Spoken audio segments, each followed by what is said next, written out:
All right, we are back for another episode of Cast Interference, and we're going to talk about something that's been pretty relevant and topical as of lately. Like Connor, this is my least favorite off-season tradition. Maybe like in all of college football, or maybe pro. I don't know how you want to look at it. But 30 seconds after the NFL draft ends, the way too early mock drafts are released for next year. Why? It's great content. It really is. It really is. I did not realize until I got into this job how much it was going to excite me clicking on that. And what I love doing is trying to figure out which games of a specific prospect these analysts who are put in a really tough spot. Todd McShay says every single year it's his least favorite thing that he does at ESPN is putting out a way too early mock draft. They now at least give him a full week to be able to do that because he's like, I'm not doing it the next day. Right. But what I love doing is figuring out who they've watched these guys play. I'll never forget Todd McShay putting Mitch Schleiden in his way too early mock draft. You say, who is Mitch Schleiden? Yeah, Mitch Schleiden was the quarterback at Minnesota in 2015 who had like a decent game against Ohio State. And so he puts Leidner in his first round, and everybody's like, what in the world? Like all these people, I remember like Minnesota beat writers, they're like freaking out. I did an entire like column. I talked to like PFF people about it. And so McShay gets just ripped, just roasted every which way. And then he like does the actual like breakdown and watches film. And he's like, yeah, he's got a 5th round grade. Mitch Schleiden got a tryout with the hometown Vikings. And that was all he ever got in terms of like a sip of coffee in any professional sports league. So like, but he played all right against Ohio State, and he had the size and he had the metrics. And if we want to have the Will Levis discussion, that's part of it. Okay, so we are going to get into the Will Levis thing, and I feel like it's something. I don't feel like it's beating a dead horse because it's so early in the offseason, but like you're right about it's a tough spot for them to be in. Like you're just automatically opening yourself to taking like massive L's because it's going to be in print. And so, and one of my favorite things, I went to walterfootball.com because they have a database for every mock draft imaginable from every year, Connor. I'm talking about like, I didn't go through every single mock draft, but they still have the database of the top 5 projected picks from over like 400, 600, all of these mock drafts from the start of the offseason to like the finish. It's amazing to me because there's always going to be one quarterback, it feels like, in the offseason that's getting way too much love. Jake Fromm was a projected number 1 overall pick. Like, I'm number 1 overall. And that's where I look at it more so than anything, where it's like, you're going to be wrong about way too early mock drafts for the first round, right? Some of these number 1 overall picks that have been projected are wild to see. And I'm going to go through some of these names for you. Can I guess a couple that you have? So what year do you want to start? Let's start like, can we start like 2015? Is that good? We'll do 2015 and we'll only do quarterbacks. Okay. So like Brad Kaya. Brad Kaya was the year he was the year after 2017. 2016. Okay. Yeah. So Hackenberg is also 2016. 2016. Yeah, he was 2016. He was projected number 1 overall. The fact that he got drafted in the second round is mind blowing to me. But yes, he was one. It's unbelievable. Okay. Let me think about this. We got to go to we got to go USC. I feel like that's the one that I'm forgetting right now. There's no chance you get this because the guy didn't even start. Okay, who? Max Wittick. Oh gosh, I would have never gotten that. Excuse the dog in the background, by the way. Oh, you're fine. Yeah. I mean, like Brett Hundley. Brett Hundley. This is 2015. This is his 2nd straight year of being projected number 1 overall. Okay, I was at Brett Hundley's like best game of his career, best game at Nebraska, 2013. It was the beginning of the end for Bo Pelini. Go back to that day. I know, right? R.I.P. R.I.P. Bo. And I remember being like, this Brett Hundley kid can sling it. And when the Packers drafted him, I was like, oh my God. I just had to watch Brett Favre. I had to watch Aaron Rodgers. This Hundley guy is just going to be incredible. And he's just going to take my soul each and every year. But yeah, he did not turn out to be that good. No, but he was projected for 2 straight years to be the number 1 overall pick and a top 5 pick. And you're talking about a time when and I left off Deshaun Watson because that's like an obvious one. And there's only a couple of years where it's like very obvious. What blows my mind, we can talk about the Levis thing here, is like Deshaun Kaiser Connor Cook. We're just the Connor Cook one is a great discussion. That's a bad omission on my part. I was that's surprised. a fun conversation. Jeff Driscoll, Connor. Jeff Driscoll, which I pride assumed of that was his own pride of mock Lake draft. Brantley. Yeah, he was Lake Brantley High School down the street from me, where Lauren goes swimming 2 or 3 times a week. Yep. I would put Lauren as a number 1 potential overall draft pick over Jeff Driscoll at this point. Like, I mean, first off, I didn't realize he was in college at that point either. He'd been in college for like 7 years. Her pocket presence isn't where it needs to be. That's fair. Okay, so moving through that, so 2018, like there's a couple of years where you get like, all right, everyone knows Jameis and Mariota we go 1-2, or Andrew Luck and RG3 like from 2012, and Trevor Lawrence, right? In 2020. Wait. RG3 going into that year, that draft class though wasn't getting like the first round type of love, but by the time the draft came around, Luck was. Yeah. So you have like what's weird too is because like you have all of these players like I mean, go back to 2010 or 2011. I'm sorry, Cam Newton. Like these were guys that like, I mean, Cam Newton, Kyler Murray, Joe Burrow, and Baker Mayfield. All 4 of those guys were not in a single first round projected mock draft, and that's mind blowing to me. I think Mitch Trubisky might have been in that as well. Like I'm talking about the way too early mock drafts, which sorry, I know it still hurts. Come on, he shouldn't have been in there either. But like 2018 guys like Drew Lock, and then 2020 Jake Fromm and Jacob Eason. These are all people that were projected number 1 overall. How about this, Connor? 2022 Tyler Shaw from Oregon, who's now at Texas Tech. Shuck, right? Yeah. Is that how you say it? Once Texas. Yeah, you say like Shuck. He's a Joe Moorhead prodigy, so I still have faith in him. Okay, so but he only had 4 games he started last year, so he obviously did not go number 1.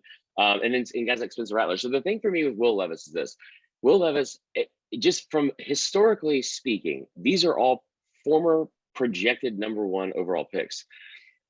You look at like the Joe Burrow year, because we're coming in like in an era in the last 5 years where Baker, Kyler, and Joe Burrow again weren't even projected in as first rounders going into their season. And it's like in some cases, like it wasn't until February when Kyler Murray had his first projection as the number 1 overall pick. Baker, and it was still very debated too with the height stuff and him against Dwayne Haskins. Yeah, absolutely. Yeah.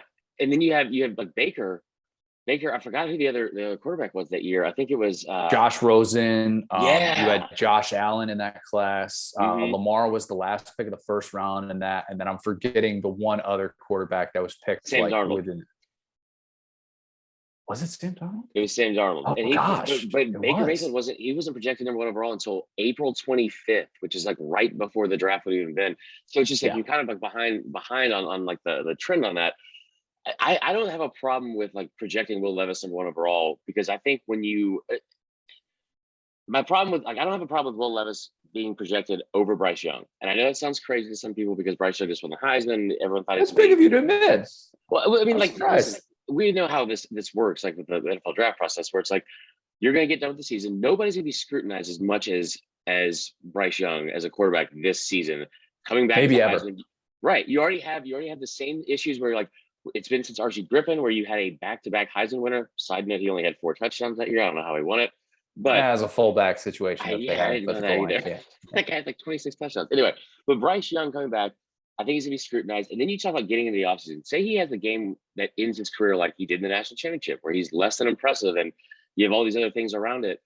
You go into combine season where this is where GMs just are like girls on social media. It's like, all right, is he 6'1"? Love it. That's the guy for me. Bryce Young's not going to be that. Will Levis is going to impress a lot of people at combines. 6'3", 230. And that kid, he's got a very quick release and has a very good arm. I don't know if stats are going to matter as much when it comes to that. I cannot see him being drafted over Will Anderson, though. No, nor can I. The Levis thing is interesting because there's nobody in their right mind that at this time last year would have had that type of projection for him. There's just nobody. But instead, he makes a decision to go to this offense to play in what is now considered a pro-style offense, what Liam Cohen ran, the Sean McVay, the McVay-Shanahan concepts, what they like to be able to do. And so from an offensive standpoint, he checked that box. He goes to Kentucky. They have basically their best offense of the post-Andre Woodson era. And he has some moments where, like, starting off, if he got off to like that kind of start at Oklahoma, he would have been actually week 2. All right. Right. So that's part of it. But Kentucky continued to win games despite the fact that the turnovers continued to pile up. So many And he struggled with turnovers to a certain extent. Now, some of that was drop passes and whatnot, and weren't necessarily all his fault. The bigger issue to me with him, and why I think Will Levis deserves to be more of like a late first round projection instead of like top 5, top 10, is the deep ball stuff. SEC StatCat had the number about going 0 for 8 in the middle of the season on deep shots, meaning like throws that are like more than 30 air yards and whatnot. And that's the part of the game where you'd say, all right, well, he has the tools, because if you go back to what he was doing last year, Bruce Feldman had the story about him working with a biomechanics expert out of Canada and how he changed his throwing motion to be able to kind of maximize that. And you saw that in those games like Georgia, which is obviously the game that all these experts have been able to watch. Right, like, exactly. wow, Will Levis did some good things. And so I have no problem. 4.9 yards per attempt, though. They threw a lot of passes behind the line of scrimmage. That was kind of the design of the entire day. They weren't going to be able to run the football. Chris Rodriguez wasn't going to be able to do that. And so they're instead like, all right, we're going to use this as like these swing passes an extension of the running game. So I'm okay with that. But I think the conversation with Levis, he has tools. He has to improve. There's no way around. I think he projects well because I like the fact that he's going to get an entire offseason. This is someone who was a summer enrollee. Right. Joe Burrow was a summer enrollee. I'm not saying he's going to be Joe Burrow 2.0, but I think that part of the conversation matters. He's not going to have Wandale this year. Tavion Robinson's going to be great. The Virginia Tech transfer, he was the leading receiver on that team last year. And they do have a little bit more depth. They added Javon Baker from Alabama. They have really high hopes for this true freshman, Dane Key, the local kid out of Kentucky, out of Lexington there. So, like, there are a lot of things to like. It's still a projection, though, and he still has to get better. And if I'm sitting here today putting Will Levis over Will Anderson in my mock draft, I'm saying I probably picked the wrong Will. And that's not even like an egregious take. If a week ago I would have been like, why are we even talking about that? And now it seems like something we have to almost defend. But the other part of it too is like, you talk about the improvement standpoint. Like you look at just from a numbers standpoint. I know it's not the same person, but Joe Burrow, just his first year, 16 touchdowns, 5 interceptions, didn't have his first 300-yard game until like 2 weeks after the Bama game. Ends up going 60 and 6 for his touchdown to interception ratio the following year. Has maybe the best season in college football history. What concerns me for Levis is losing Wandale is, I don't know how it's going to play out, because you do have, like you said, like they have some like key guys returning that they're looking forward to, or like they have like high hopes for. But losing those 3 offensive linemen, and 2 of them that were very, very good offensive linemen, all SEC caliber, like offensive linemen, that's what I worry about, especially from like a standpoint of you were last in the league in interceptions with 13, and you had 2 fumbles, like so you had 15 total turnovers. I don't know what that looks like. But the other part of it too, the way the draft has worked out the past couple of years, you have to know that it's somebody that we're not thinking about, we're not talking about, like out of nowhere, that's going to end up being in the first round. It seems to happen every single year. And also the QBR, which I don't know what that means. QBR, FPI, ADD. I have one of those things down. That's it.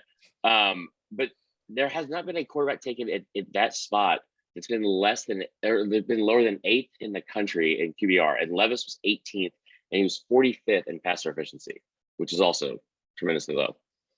I think with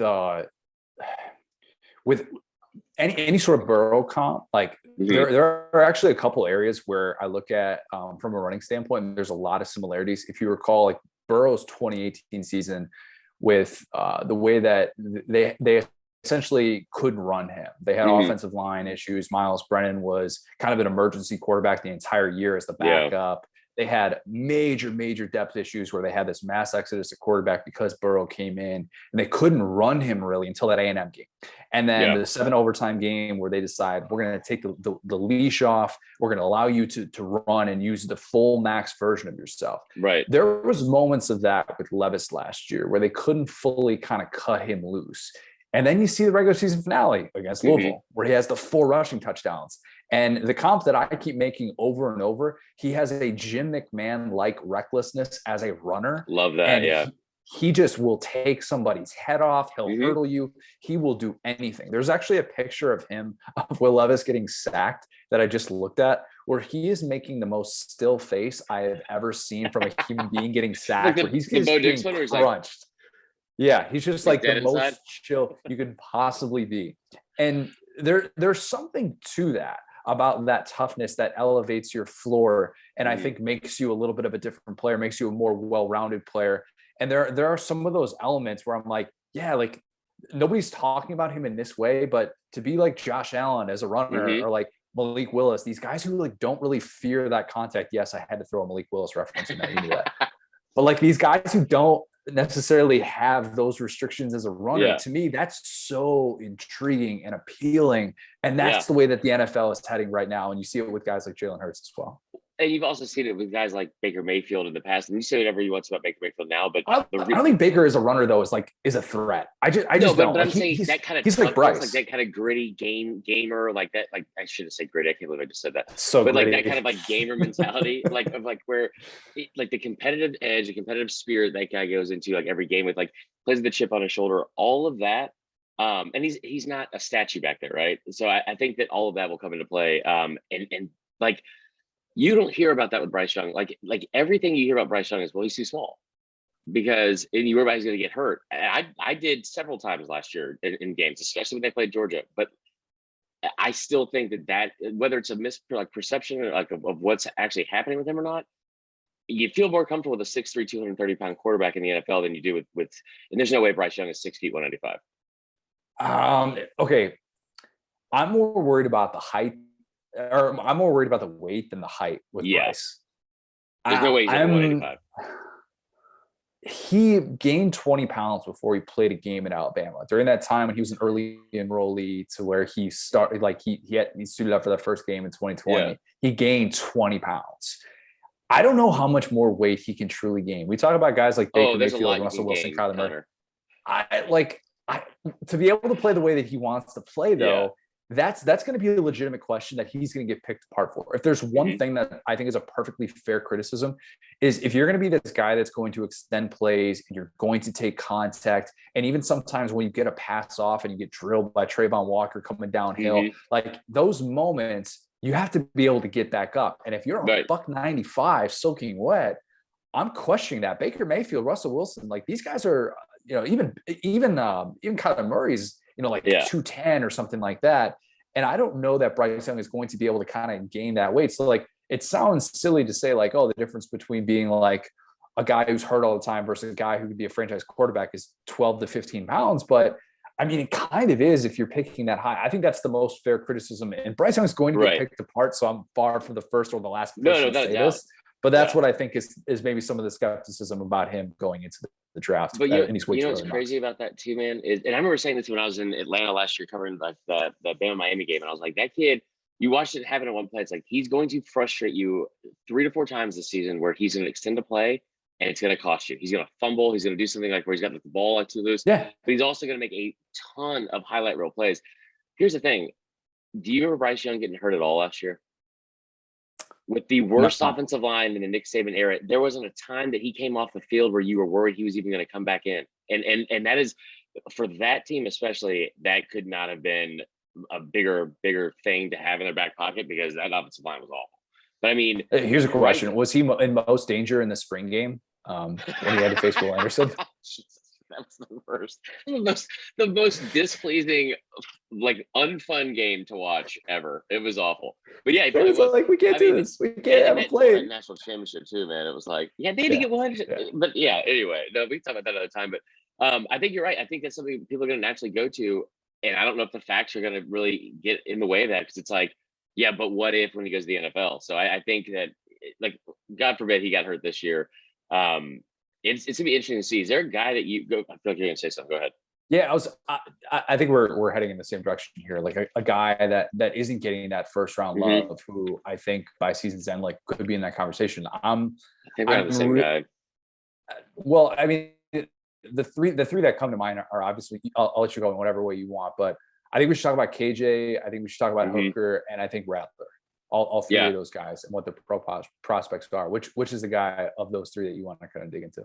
I mean, so honestly, we should do a whole thing on who would be. We still got to finish with the QB part 2 thing, but like, for me, it's Hendon Hooker, because I feel like he's in an offense, and KJ Jefferson as well. But KJ Jefferson already, you look at tape where, like, I feel like he's the easiest one of those three to cast aside, he doesn't look the part necessarily. He's going to get like just kind of like, dismissed like he did all last season, despite having a fantastic year. I think Hooker's in a better offense from the numbers standpoint. And he's also like physically, he looks the part. He's so accurate and so good with the football. And like, I think the most to gain is Spencer Rattler because he lost the most, I think, like going from last year. So between those three, if I had to rank them, like Hooker is at 1, and that's a guy I feel like could be a top 5 pick. I don't think he will because of the system that he plays in. I think there's still going to be some questions about that. Josh Heupel's quarterbacks in the NFL, Drew Lock, not great. Other than that, like also projected number 1 overall though. At one point, yeah, it was. I mean, so like that's I think part of the conversation and what could hold him back in the pre-draft process. Yeah. Also, the fact that when he goes through the pre-draft process, he's going to be 25. Isn't that nuts? Who is Hendon Hooker? Hendon Hooker is going to be 25 going through the pre-draft process. A lot of he people turns go 25 to in January. January. Yeah, that's true. That's a very good point. Like he's going to have that kind of attached to him, and people are going to say, like, "Oh, like why didn't he take off?" And he only took off in this one specific system, kind of forgetting like he was actually pretty good in 2020 when he was healthy at Virginia Tech. But I like Hooker a lot because I think he has a high floor as a college quarterback. Like there's no question about it. He's such a great runner. He needs to take fewer sacks. I love the connection that he and Cedric Tillman have. I think if people are kind of sleeping on that, they absolutely should not be. I'm fascinated to see the way that develops. But like Hooker needs to get better in the intermediate. I'm going to clip so many parts of this video of you just saying Hooker needs to get better. Hooker. He needs to get better in the intermediate. That's the area where I think he needs to improve. And then, KJ, I think from a physical makeup, there are a lot of things to like with him. And you're not questioning durability with KJ Jefferson. No. That dude is tough as nails. He's thick. He kind of has what you would want. He can stretch the field. His biggest thing this year is going to be, do I trust my non-Treylon Burks options? Can I find these instances in which I say, go make a play for me? Because it's great to have low turnover rate. It really is. But every once in a while, you got to be willing to take that chance and be willing to take that throw downfield and not just kind of turn to your legs. Like we need to see kind of that out of him. Rattler fascinates me because he's going into a system like this. I was one of those people like last year saying he's getting too much love. He's getting too much love. I didn't like that people were saying he's better than Matt Corral. And now it's gone too far in the opposite direction with him as like a pro prospect, which is kind of crazy. Yeah. I'm not Anthony Triage here saying that he's like got the most potential of any quarterback in the country. I think he needs to be able to show that he can understand how to throw against drop 8 coverage, much like Matt Corral. He's going to a system with Marcus Satterfield where they're going to have some of the similar McVay-Shanahan concepts with some of the bunch wide receiver sets that he's going to be able to have to execute there. He's going to run more. He's kind of put on like 12 pounds to be able to be a little bit thicker as a runner. That's another one to clip, thicker as a runner. But I find myself really intrigued. And if one of those guys enters the first round conversation, it won't necessarily surprise me by season's end. I think Rattler has the best chance to be in that conversation by season's end, though. I can see that. The only thing I worry about that situation is, real quick on the KJ Jefferson, I wonder what tape they're going to show for him, because you put on the Bama tape, I think that like it became a thing for Treylon Burks too. It spoke enough, right? He had 3 years of tape that people should have been paying attention to, but that kind of like solidified a lot of it, I think, going into the draft. You could bring that tape up for KJ Jefferson. You could bring up the Georgia tape where he was, like injured also, but like but what about like the A&M tape where it's like you don't have that situation where you have Treylon Burks, you go 7 of 15 for like 200 however many yards, and it's 180 of them from Treylon Burks in these 2 touchdowns. Got hurt in that game too. I wonder what that's gonna look like. But the Spencer Rattler thing, I've brought this up before, and I think he's a tremendous talent. I really do. And I think his head's in the right place. I think he's in a perfect system with a perfect head coach that's going to like, is a player's coach. That's going to put him in the best situations to succeed. And side note, I can't wait to see what that, like what happiness looks like at South Carolina, where you don't have a guy named Zeb, who was a former GA, having to go play quarterback like a Disney movie. So, but Spencer Rattler, the drop off in talent, and this isn't like a shot at South Carolina, the drop off in offensive talent that he's going to have at South Carolina versus what he had around him at Oklahoma, that's what worries me. I know we don't agree. I'd worry more about the offensive line drop off than I would the skill player talent. 11 4 stars or more at Oklahoma that were on the offensive line, like recruited like during his time there? One at South Carolina. South Carolina's offensive line has to get better, or else Rattler's going to get killed. And so to be honest with you, like they're not going to admit this. I think that's part of the reason why he kind of gained some of that weight, so that he can take some sacks and be able to get back up from them. And then, as KJ Jefferson kind of showed last year, like you can have like that thick frame and kind of be built for that and still take a pounding. I don't think Rattler's going to be running the ball nearly as much as KJ did, but at the same time, like, yeah, that's a concern. So like those three guys, I think have those legitimate questions. If there's one, maybe one guy, we should end on this. If there's one guy outside of that group who you want to take credit for getting into the first round conversation. Like you don't have to say that they're going to get into the first round, but they can be your wild card where you don't get any of the blame, but you get all the credit. Okay. So I love that option. It sounds like I like one of my exes. So I don't even know if they're draft eligible. I don't, but it's whoever starts at Ole Miss. Jackson Dart or Luke. They're not eligible, so that's a bad good. One. Glad I brought it up. Then perfect. That's in the same class. Max Johnson? Is he going to be eligible? Draft eligible. He's number one. He's projected number one overall in 2024 from ValterFootball.com right now. I would say somebody like him strictly because you're in a Jimbo Fisher offense. His numbers weren't bad last year. Like he had the most casual 27-6 TD9T ratio in the history of college football. Yeah. And honestly, the answer is probably Anthony Richardson from Florida. You know what I mean? But I just feel like that's kind of too obvious. Like that kid is a first round talent, and we haven't really talked about him. But because that wouldn't surprise me. So if you're talking about somebody that would surprise me, I would probably have to go with Max Johnson. I mean, because he's in a quarterback battle in general. But I mean, you take it away from the Anthony Richardson part, because that kid he flashes unlike few that we've seen. Like, I mean, like his athletic ability is different. I'm going to get in trouble for this, but it is on a level of, I feel like, of like Tebow, Cam, guys that can take over a game, like just with their physical ability. That's what I see in that kid. Yeah, Dak is the kind of the comp, and it was in the Mullen offense, but I would take Richardson. He would be my guy to sneak into this conversation. You talk about somebody that has areas to improve. The mistakes were bad. They were bad. You can make a 5-minute clip, and this is what I would always say about Christian Hackenberg. You can make a 5-minute clip of Christian Hackenberg back in the day and convince yourself that this is Jesus Christ, the quarterback. Right. You could probably do the same thing with Anthony Richardson by this time next year. Yeah. And you could also make a clip in which you're like, oh my God, wait a minute. He's awful. He's taking 10 sacks against Temple. What's happening here? Anthony Richardson wouldn't be Christian Hackenberg did in the 2015 opener. People forget about that. But I think that Richardson has to show he's got to cut down on mistakes. That's the biggest thing. Go back and watch the LSU game. That kind of encapsulated everything he was. They kind of gave him the reins to it too.